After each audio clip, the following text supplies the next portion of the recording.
যখন আপনি মারা যাবেন, দুনিয়া থেকে বিদায় নেবেন, মানুষজন কেউ বলবে না আজকে বৃষ্টির দিন দাফন করিস না, কেউ বলবে না যে তারা 2টা দিন রাখ, কেউ বলবে না।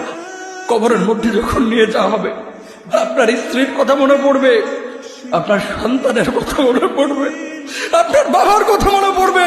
সবচাইতে বেশি কষ্ট আপনাকে যে জিনিসটা দিবে, কি নিয়ে কবরে ঢুকলাম, কেন সুদ খাইছিলাম, কেন ঘুষ খাইছিলাম, কেন কবরের জিন্দেগির জন্য প্রিপারেশন নেই নাই। দুনিয়ার জিন্দেগিতে একটা মামলায় ফেসে গেলে সুপ্রিম কোর্টে যাওয়া যায়, উচ্চ আদালতে যাওয়া যায়।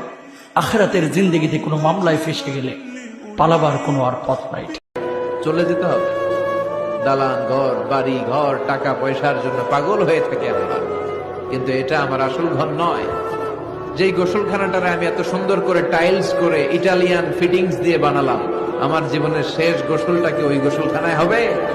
কথা বলে, যেখানে লাশ ধোয়ায় ওইখানে আমার গোসল হবে। এগুলো আমরা ভাবতে চাই না। কবরের জীবনটা আসল জীবন। কবর জগতে কোনো রং নাই, কবর জগতে কোনো স্বাদ নাই, কবর জগতে কিচ্ছু নাই, মাটি আর মাটি। হ্যাঁ, যদি আপনি মালিককে খুশি করে যেতে পারেন, অন্ধকারটাও আলোকিত হয়ে যাবে। কষ্ট করার সময় আপনার কবরের চিন্তা আপনি করেন, আমার কবরের চিন্তা আমি করব। আপনি আমাকে বেশি থেকে বেশি উৎসাহ দিতে পারবেন, ভাইয়া কবরটা সাজাইলা, সারা জীবন শান্তিতে থাকতে পারবে। এটা হচ্ছে মুসলমানের নিয়ম। বলেন, কবর প্রতিদিন ডাক দিয়ে বলে আনা বাইতুদ দুধ। প্রত্যেকের কবর প্রত্যেককে ডেকে বলে, ও আল্লাহর বান্দা, জানো আমি পোকামাকড়ের ঘর, পোকামাকড়ের ঘর। তুমি তো সেই বান্দা যে একটা মশা কানের পাশ দিয়ে উড়ে গেলে তোমার ঘুম বন্ধ হয়ে যায়, চোখ মিলে যায়।